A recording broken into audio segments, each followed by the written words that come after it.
Yes, good morning everyone. देखिए, हम लोग काइनेटिक थ्योरी ऑफ गैसेस में कुछ लॉज को स्टडी कर रहे थे। जैसे कि मैंने आपको केटीजी के बेस पर, काइनेटिक थ्योरी ऑफ गैसेस के बेस पर चार्ल्स लॉ, बॉयल्स लॉ, इसके अलावा एवोगैड्रोस लॉ और गैल्यूसाक लॉ, ये चार लॉ हमने प्रूव किए थे। किसके बेसिस पर? केटीजी के बेसिस पर। P is equal to 1/3 rho CRMS square. इस फॉर्मूला के बेसिस पर हमने इन चारों लॉज को प्रूव किया था। अगर मैं ये जो चार लॉ हमने स्टडी किए हैं, बॉयल्स लॉ, चार्ल्स लॉ, इनको अगर हम कंबाइन कर दें तो हमारे पास एक इक्वेशन आएगी और उस इक्वेशन को क्या बोला जाता है? Ideal gas equation. So today we will study about the ideal gas equation. Ideal gas equation is PV is equal to mu RT और nRT, you can say that। देखिए, नंबर ऑफ मोल्स को N से भी लिखा जा सकता है।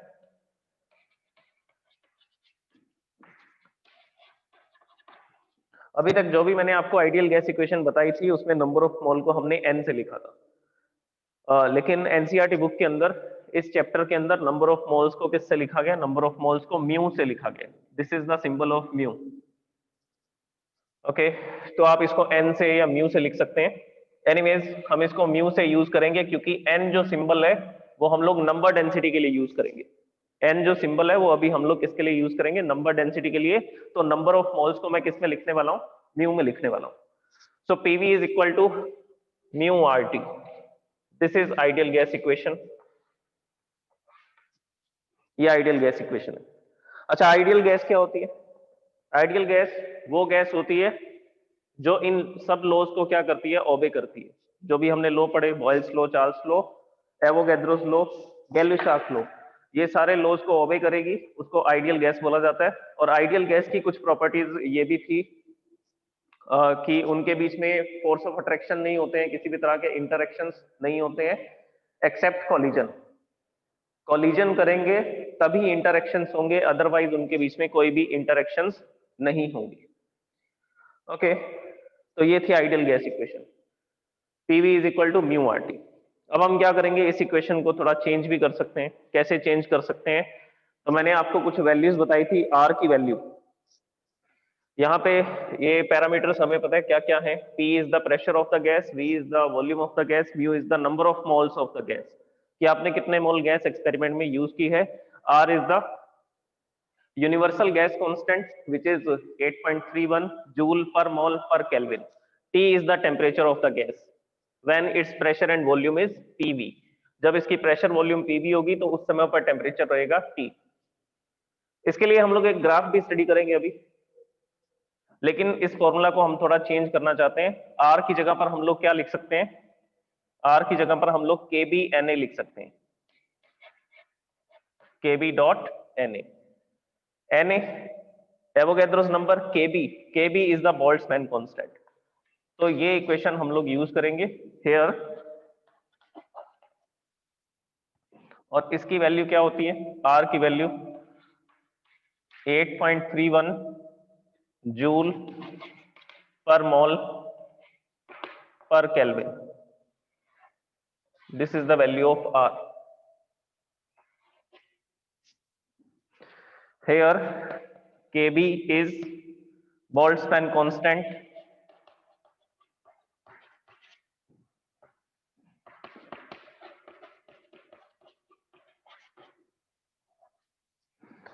value is 1.38 into 10 to the power minus 23 joule per mole per Kelvin। और Na क्या होता है? Na is the Avogadro's number.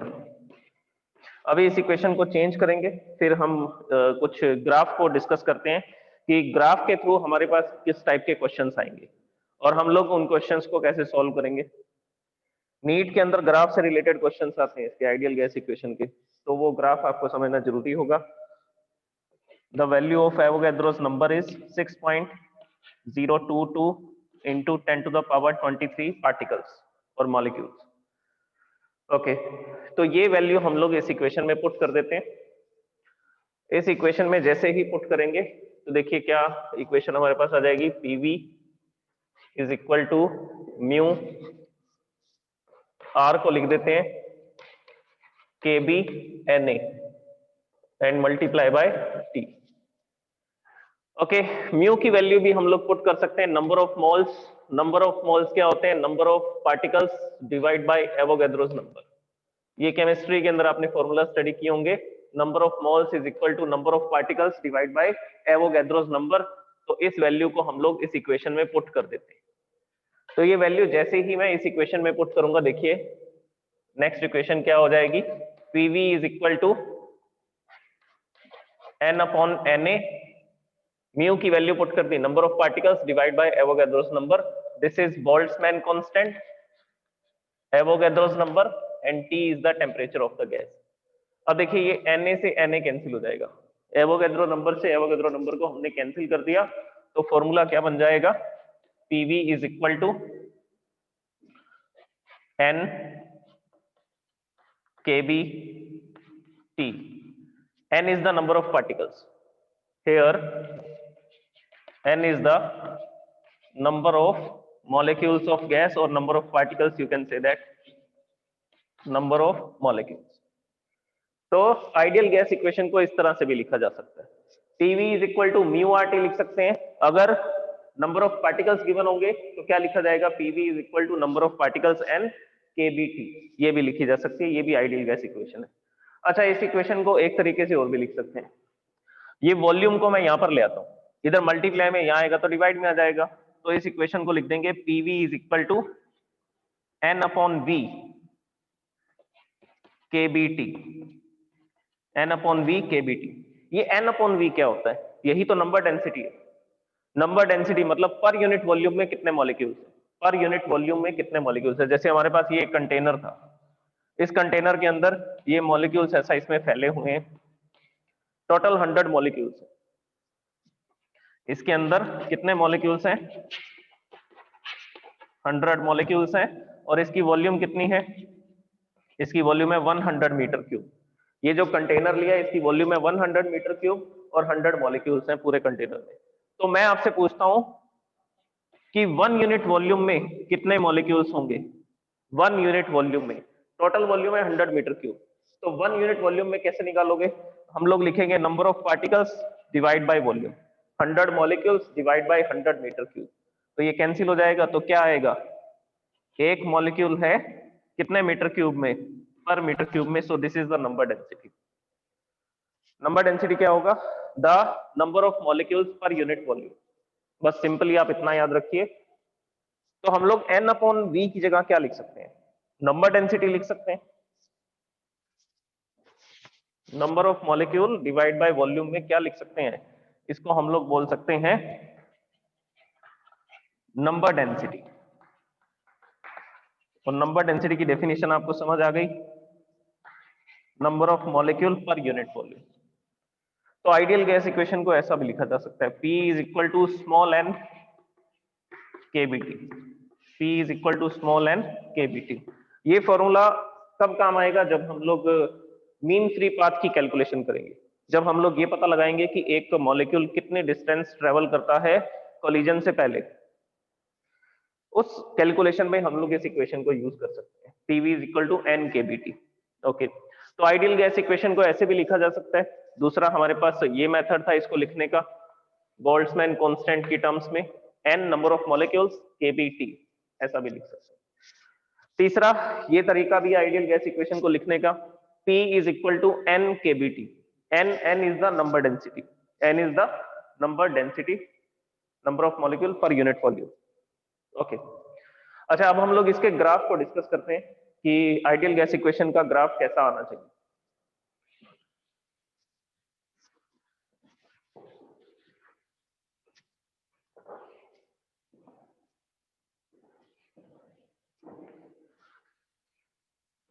देखिए इस इक्वेशन को पहले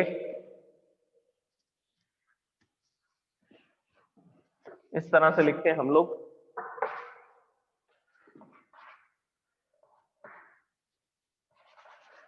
PV अपॉन ये म्यू और T को इधर ले आते हैं डिवाइड में, so mu and T is equal to क्या रह जाएगा? R।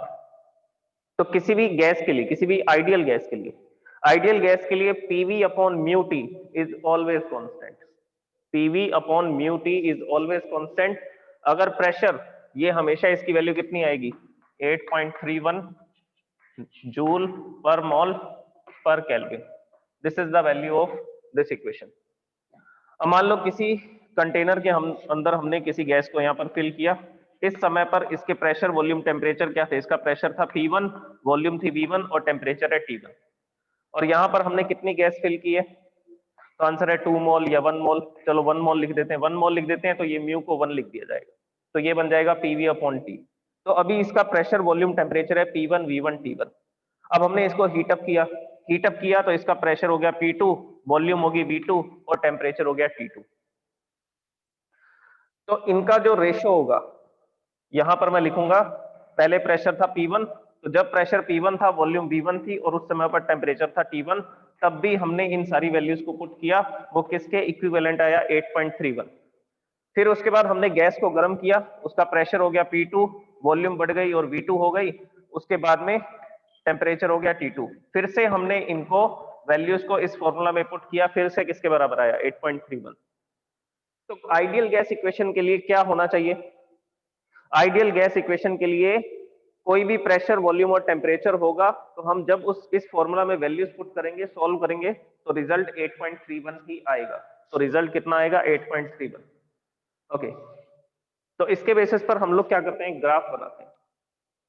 ये वैल्यू हमेशा क्या होनी चाहिए, ये वैल्यू हमेशा कांस्टेंट होनी चाहिए, और नंबर ऑफ मोल जो है वो यहाँ लिखे जा सकते हैं। 2 मोल है तो यहाँ 2 लिख देंगे, ये भी एक कांस्टेंट है। तो यहाँ पर सब जगह पर फिर क्या आ जाएगा, सब जगह पर 2 आ जाएगा, क्योंकि हम लोग गैस को तो चेंज नहीं कर रहे हैं ना। पहले इसका pressure volume temperature P1 V1 T1 था और नंबर ऑफ मोल थे 2 मोल गैस। फिर हमने इसको टेम्परेचर को बढ़ाया, तो प्रेशर वॉल्यूम टेम्परेचर ये हो गए, P2 V2 T2 हो गए, लेकिन नंबर ऑफ मोल थोड़ी चेंज होंगे। गैस की जो क्वांटिटी है वो चेंज नहीं हो रही है, तो वो सब जगह पर 2 आएगा, और उसके लिए हमने यहाँ पर क्या लिख रखा है, म्यू लिख रखा है। Anyways, now we are making a graph between PV mu T और प्रेशर के बीच में एक ग्राफ बनाते हैं। This axis is denoting pressure and for this axis we are using for PV upon mu T। ये PV upon mu T के लिए हम लोग क्या कर रहे हैं, इसको यूज कर रहे हैं। ओके, अब PV upon mu T की वैल्यू कितनी होती है, तो आंसर है 8.31। कितनी होती है, 8.31।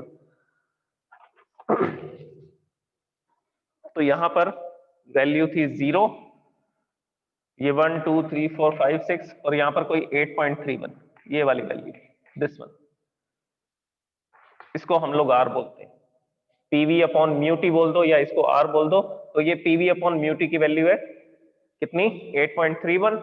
और आइडियल गैस इक्वेशन के लिए क्या आना चाहिए, देखिए मैं इसको डॉटेड लाइन से दिखा रहा हूं, ये आइडियल गैस इक्वेशन के लिए स्ट्रेट लाइन आएगा,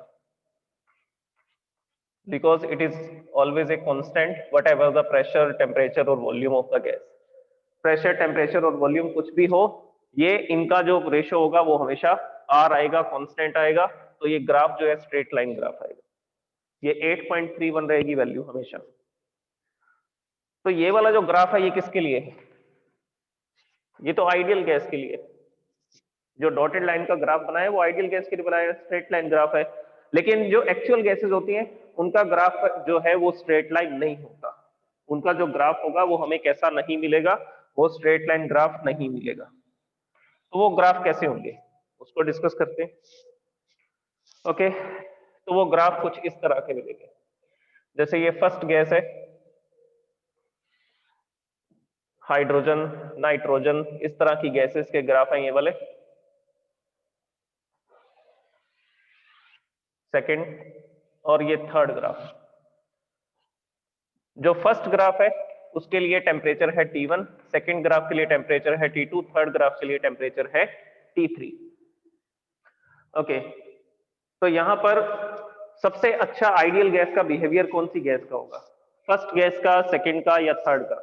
या आप ऐसा बोल सकते हैं कि ये ग्राफ एक ही गैस के लिए, एक ही गैस के लिए ग्राफ है। यहां पर T1 टेम्परेचर है, हायर टेम्परेचर, T2 टेम्परेचर थोड़ा लोअर टेम्परेचर है, T3 टेम्परेचर और कम है, T3 टेम्परेचर और भी क्या है, डिक्रीज हो रहा है, कम है।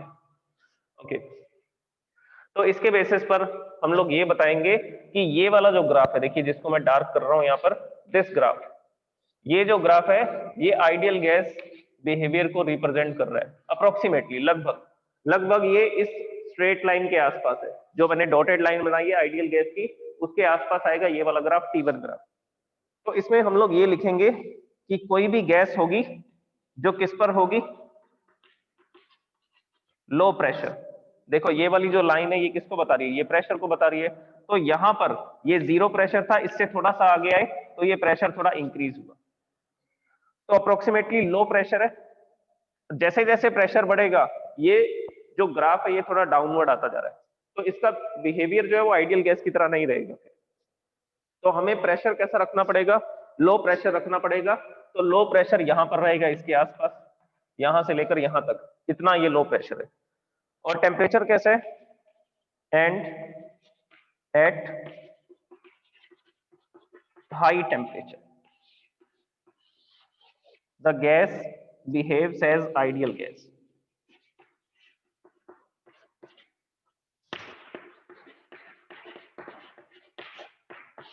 तो जो भी गैस होगी उसका बिहेवियर कैसा होगा, आइडियल गैस की तरह बिहेवियर होगा। अच्छा, अब ये क्यों लिखा मैंने, low pressure and high temperature. Low pressure का मतलब है रेरेफाइड गैस। रेरेफाइड गैस का मतलब है कि एक कंटेनर में मॉलिक्यूल्स बहुत कम है। एक कंटेनर लिया हमने 1 मीटर क्यूब का और उसके अंदर कोई भी गैस फिल की, और गैस के मॉलिक्यूल्स बहुत कम है, बहुत कम है, तो वो एक दूसरे से इतनी दूर दूर होंगे कि उनका एक दूसरे के साथ कोई भी इंटरेक्शन नहीं होगा, कोई भी इंटरेक्शन नहीं होगा एक्सेप्ट कॉलिजन। कॉलिजन कर सकते हैं, टकरा सकते हैं, उस समय पर इंटरेक्शन हो सकते हैं।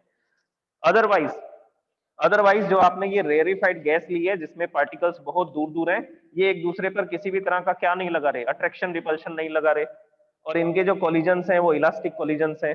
तो अगर इनके बीच में किसी भी तरह के इंटरेक्शंस नहीं है, उस समय पर ये गैस आइडियल गैस की तरह बिहेव करेगी। उस समय पर ये गैस कैसा बिहेवियर करेगी, आइडियल गैस की तरह बिहेवियर करेगी। अगर आप इसमें ज्यादा गैस भर दोगे तो क्या होगा, तो इसमें मॉलिक्यूल्स क्लोजली स्पेस्ड हो जाएंगे। अगर ये क्लोजली स्पेस्ड हो जाएंगे तो ये एक दूसरे के बीच में क्या करेंगे, अट्रैक्शन रिपल्शन फोर्सेस लगाएंगे, मतलब इनके बीच में इंटरेक्शन हो सकते हैं। तो हमें गैस को क्या करना पड़ेगा, रेरिफाइड करना पड़ेगा। रेरिफाइड करने के लिए प्रेशर कैसा करना पड़ेगा, कम करना पड़ेगा, low pressure, very low pressure. तो प्रेशर जब हम कम करेंगे तो पार्टिकल्स एक दूसरे से इतना दूर होंगे कि वो एक दूसरे पर कोई भी अट्रैक्शन रिपल्शन फोर्सेस नहीं लगाएंगे, कोई भी इंटरेक्शन नहीं करेंगे। तो उस समय पर ये गैस आइडियल गैस की तरह बिहेवियर करेगी।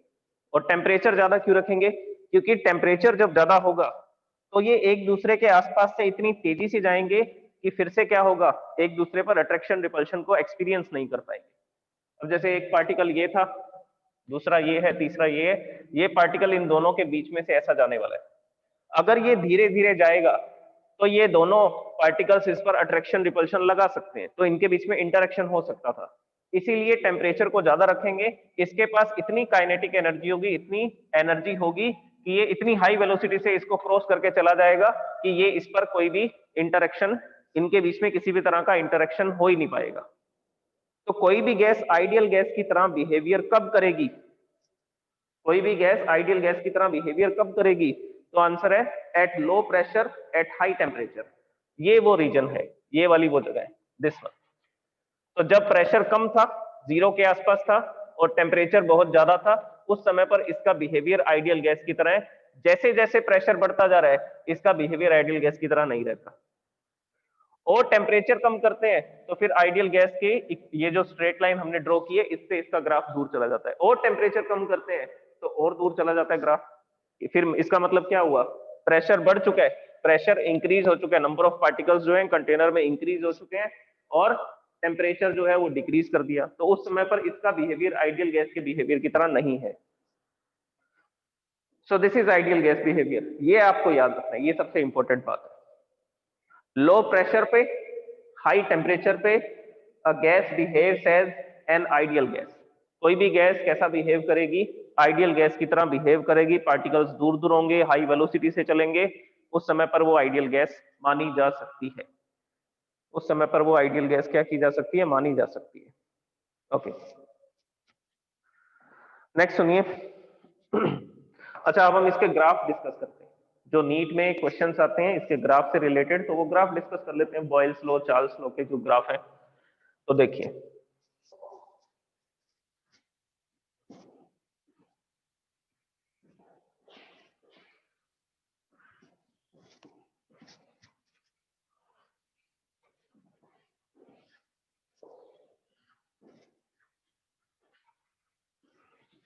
ग्राफ को देखने का मेथड आपको बता देता हूँ कि किस तरह से हमें पता लगेगा कि ग्राफ के अंदर क्या क्या चीजें कैलकुलेट की जा सकती हैं या पता लगाई जा सकती हैं।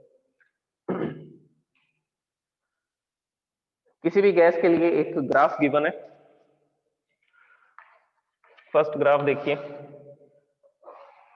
ये कौन सी लॉ का ग्राफ होगा ये भी आप बता सकते हैं इसको देख करके।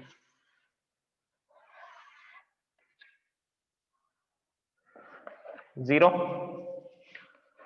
Here we are taking pressure on the y-axis and volume on the x-axis. तो x-axis पे वॉल्यूम लिखूंगा और y-axis पे प्रेशर लिखा गया। अब आपको ये बताना है कि इसमें से कौन सा टेम्परेचर ज्यादा होगा। तीन ग्राफ बना रहा हूं मैं, first graph, second graph and third graph. Three graphs are there.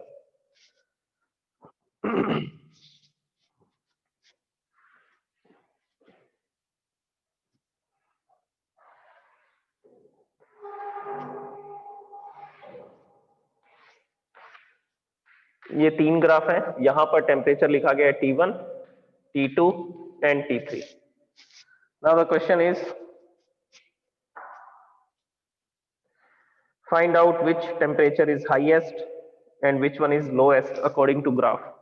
Highest temperature और लोएस्ट टेम्परेचर बताना है ग्राफ के अकॉर्डिंग कौन सा होगा। तो इसमें ये नहीं होगा कि जो सबसे ऊपर बना हुआ है वो सबसे हाई टेम्परेचर है। आपको इसमें देखना पड़ेगा, पता लगाना पड़ेगा।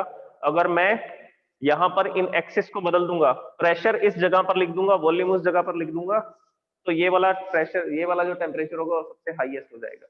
ओके, पहले इसको समझ लीजिए कैसे सॉल्व करना है। देखो P और V में ग्राफ है और टेम्परेचर T1 पर ग्राफ है। तो ये तो बॉयल्स लॉ का ग्राफ हुआ ना। कौन सी लॉ का ग्राफ हुआ? बॉयल्स लॉ का। बॉयल्स लॉ क्या थी? बॉयल्स लॉ हमने स्टडी की थी at constant temperature. At constant temperature P is inversely proportionate to volume, pressure is inversely proportionate to volume। तो ये प्रेशर को दिखा रहा है, ये वॉल्यूम को दिखा रहा है, और किस टेम्परेचर पे दिखा रहा है ये ग्राफ? ये T1। जब टेम्परेचर T1 रखा था उस समय पर प्रेशर और वॉल्यूम में ये ग्राफ है। जब टेम्परेचर T2 है तो ये है, टेम्परेचर T3 है तो ये वाला ग्राफ है। ओके, तो हम लोग इसमें ये देखते हैं किसी भी वॉल्यूम के लिए, जैसे मान लीजिए ये वॉल्यूम ली मैंने, इस वॉल्यूम के लिए मैं यहां पर इस ग्राफ को मैच करता हूं। तो डॉटेड लाइन से दिखाते हैं इसको, this one. For this volume we are, मान लो ये V1 वॉल्यूम, तो V1 वॉल्यूम के लिए ये प्रेशर आ रहा है P1। फिर इसी वॉल्यूम के लिए यहां पर प्रेशर थोड़ा सा ज्यादा हो गया सेकेंड ग्राफ के लिए। फिर इसी वॉल्यूम के लिए थर्ड ग्राफ पर चलते हैं, इस जगह पर ये प्रेशर आया P3। अब देख लो कि सेम वॉल्यूम के लिए प्रेशर कहां पे ज्यादा है, सेम वॉल्यूम के लिए प्रेशर कहां पर ज्यादा है। तो आप लोग बॉयल्स लॉ से भी इसको सॉल्व कर सकते हैं या आप इसको इस लॉ से भी सॉल्व कर सकते हैं। Pressure is directly proportionate to temperature. हमने क्या कांस्टेंट कर दिया? मैंने वॉल्यूम को कांस्टेंट ले लिया। मैंने किसको कांस्टेंट ले लिया? वॉल्यूम को कांस्टेंट ले लिया। मैंने बोला कि इस वॉल्यूम के लिए मैं तीनों ग्राफ को देखना चाहता हूं, तो मैंने इस वॉल्यूम को कांस्टेंट रखा और इसके लिए ये लाइन ड्रॉ की। ये ग्राफ यहां पर मिलता है, ये ग्राफ यहां पर मिलता है, और ये ग्राफ इस जगह पर आएगा। P1, P2, P3 हमने इनके नाम रख दिए। ओके, तो pressure is directly proportionate to temperature. ये हमने कल ही स्टडी किया था गैल्यूसॉक लॉ में। कौन सी लॉ में? गैल्यूसॉक लॉ में ये स्टडी किया था, pressure is directly proportionate to temperature. अब आप देख लीजिए T1, T3 प्रेशर सबसे ज्यादा है। जब हमने क्या कांस्टेंट कर दी? वॉल्यूम कांस्टेंट कर दी। ये कौन से पे देखना है? At constant volume. Constant volume पर pressure is directly proportionate to temperature. This is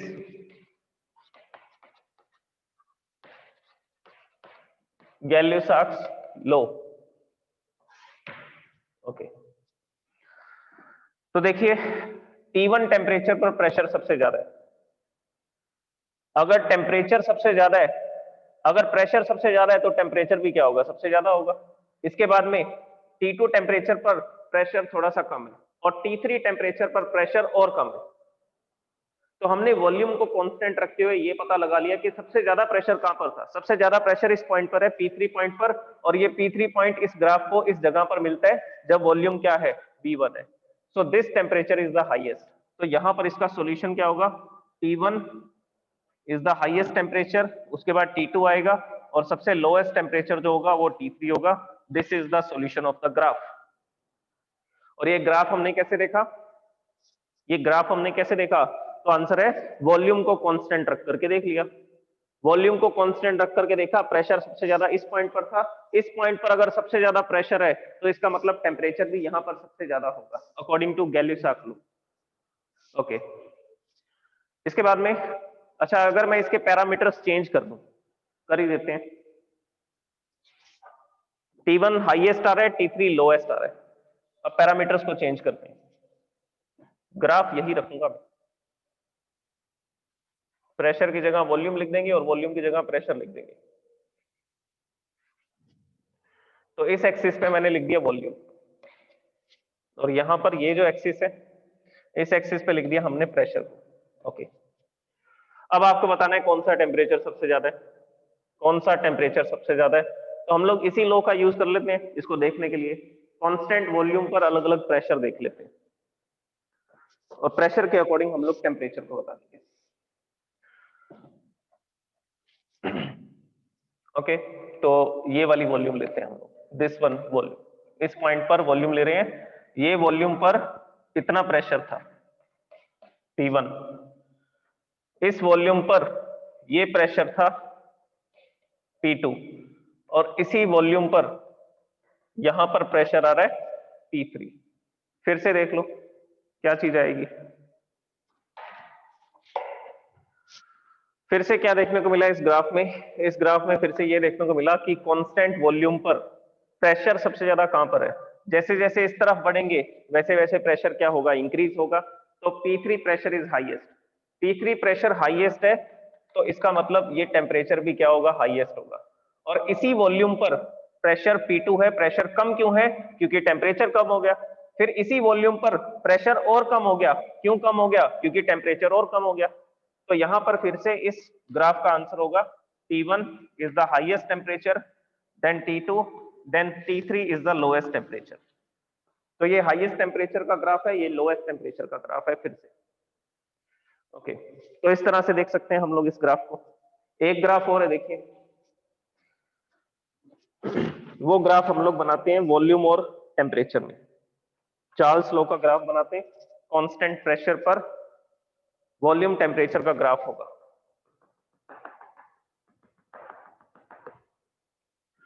ये बॉयल्स लॉ का ग्राफ था।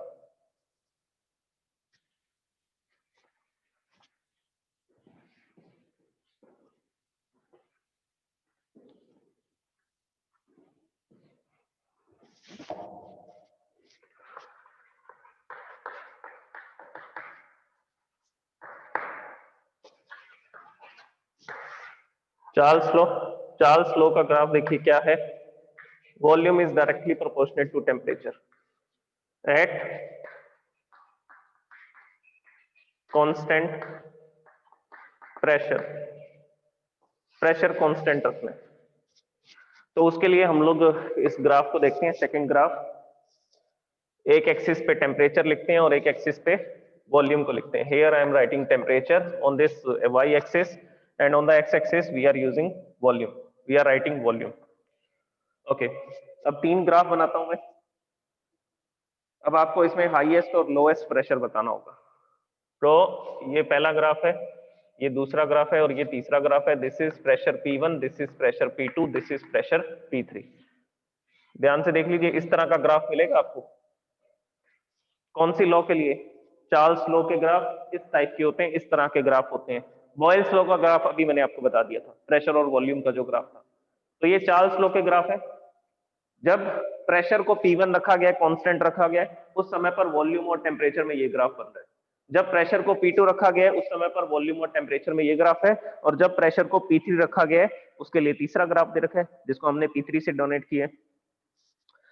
ओके, अब इसमें कौन सा प्रेशर हाईएस्ट है, कौन सा प्रेशर हाईएस्ट है, तो उसके लिए फिर से हम लोग क्या करेंगे, वॉल्यूम को कांस्टेंट रख लेंगे या टेम्परेचर को कांस्टेंट रख लेंगे, जैसा भी आप करना चाहें कर सकते हैं।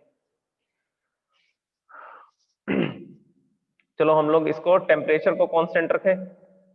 टेम्परेचर को अगर कांस्टेंट रखोगे तो इनवर्सली प्रोपोर्शनेट वाला ग्राफ यूज करना पड़ेगा। तो मान लो यहां पर कोई T1 टेम्परेचर था, टेम्परेचर को कांस्टेंट रख रहे हैं, फिर आपको इस रिलेशन को स्टडी करना पड़ेगा, कांस्टेंट टेम्परेचर पर इस रिलेशन के बारे में देखना पड़ेगा आपको।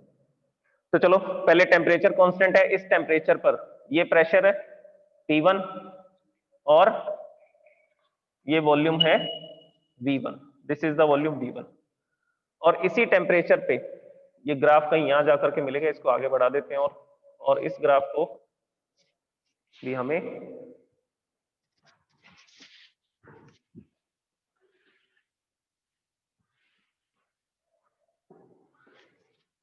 टेम्परेचर को थोड़ा नीचे लिखना पड़ेगा, T1, this is P2, this is P3।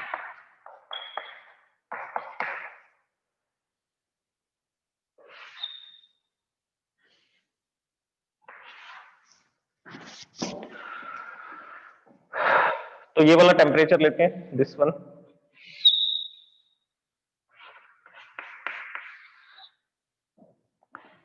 ये टेम्परेचर लिया हमने T1। T1 टेम्परेचर पे ये प्रेशर है P1 और इतनी वॉल्यूम है, इस वॉल्यूम को हमने लिखा V1 से। ओके, इसी टेम्परेचर पे ये प्रेशर था P2 और इस प्रेशर पर वॉल्यूम कितनी आ रही है, V2 आ रही है। फिर इसी टेम्परेचर पे ये प्रेशर P3 है और इस जगह पर वॉल्यूम कितनी आ रही है, ये वॉल्यूम V3 आ रही है। अब आप निकाल लो रिलेशन, जहां पर वॉल्यूम सबसे ज्यादा है वहां पर प्रेशर सबसे कम होगा, इनवर्सली प्रोपोर्शनेट का रिलेशन है, जहां पर वॉल्यूम सबसे ज्यादा होगी प्रेशर वहां पर सबसे कम होगा। तो इस जगह पर ये वाला जो थर्ड ग्राफ है इसमें वॉल्यूम सबसे हाईएस्ट है V3, अगर वॉल्यूम सबसे ज्यादा है तो प्रेशर सबसे कम होगा। तो हम लोग यहाँ क्या लिखेंगे, P3 सबसे लोएस्ट प्रेशर है, उसके बाद में वॉल्यूम कम हुई, इस तरफ चलेंगे तो कम होगी, तो वॉल्यूम जैसे ही कम होगी प्रेशर बढ़ता है, सॉरी, वॉल्यूम जैसे ही कम होगी तो प्रेशर क्या हो जाएगा, बढ़ जाएगा। तो यहां पर प्रेशर इंक्रीज हो चुका है, तो ये आएगा P2, फिर सबसे जो हाईएस्ट प्रेशर आएगा वो कौन सा आएगा, P1, तो इसको इस तरह से लिखा जाएगा। तो ये रिलेशन आप ऐसा स्टडी कर सकते हैं। कांस्टेंट टेम्परेचर पे देखेंगे तो P1 प्रेशर के लिए ये वॉल्यूम थी, P2 प्रेशर के लिए, ये P2 का ग्राफ है ना, तो P2 प्रेशर के लिए ये वॉल्यूम थी और P3 प्रेशर के लिए ये वाली वॉल्यूम। ओके, तो हमने ये देखा कि जहां पर वॉल्यूम सबसे ज्यादा है वहां का प्रेशर सबसे कम होगा, और जहां पर वॉल्यूम सबसे कम है, इनवर्सली प्रोपोर्शनेट है ना, जहां पर वॉल्यूम सबसे कम है वहां पर प्रेशर सबसे ज्यादा होगा, इसका मतलब P1 pressure is the highest, तो P1 प्रेशर हाईएस्ट होगा यहाँ पर। इसको एक तरीके से और भी देखा जा सकता है ग्राफ, ये हमने कांस्टेंट टेम्परेचर के लिए स्टडी किया, कांस्टेंट वॉल्यूम के लिए भी तो देख सकते हैं।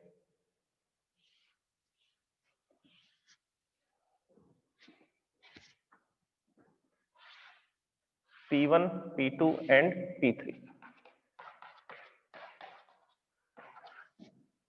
तो किसी भी वॉल्यूम पे देखते हैं ग्राफ, यहां पर दिस इज वॉल्यूम, तो कांस्टेंट वॉल्यूम जैसे मान लीजिए ये V1 वॉल्यूम ले ली, अब इसी वॉल्यूम पर यहां पर ये प्रेशर है P3, P3 प्रेशर पर टेम्परेचर होगा T1, इसके बाद में इसी वॉल्यूम पर प्रेशर है P2, और जब P2 प्रेशर है तो टेम्परेचर था T2, टेम्परेचर इंक्रीज हो रहा है, और इसी वॉल्यूम के लिए यहां पर टेम्परेचर कितना हो चुका है, T3। अब कौन सा रिलेशन देखेंगे, ये वाला रिलेशन देखेंगे, कांस्टेंट वॉल्यूम पर eight constant volume, volume constant है V1 तीनों प्रेशर्स के लिए, तो V1 वॉल्यूम पर प्रेशर था P3 और P3 प्रेशर पर टेम्परेचर सबसे कम है T1, अगर टेम्परेचर कम है तो प्रेशर भी कम होगा। इसके बाद में यहां पर इस ग्राफ के लिए देखिए, थर्ड ग्राफ के लिए ये वाला जो P1 है, इसी वॉल्यूम पर इस वॉल्यूम पर temperature is T3, temperature is highest. अगर टेम्परेचर सबसे ज्यादा है तो प्रेशर भी सबसे ज्यादा होगा। तो हम इसके बेसिस पर क्या बता सकते हैं, if temperature is highest then pressure is highest, तो P1 प्रेशर सबसे ज्यादा होगा, P2 प्रेशर उससे कम होगा और P3 प्रेशर जो होगा वो सबसे कम होगा। तो आप किसी भी तरीके से इन ग्राफ को क्या कर सकते हैं, रीड कर सकते हैं और ये पता लगा सकते हैं कि प्रेशर, टेम्परेचर, वॉल्यूम कहां पर ज्यादा है कहां पर कम है, according to question, according to graph. Okay, thank you so much.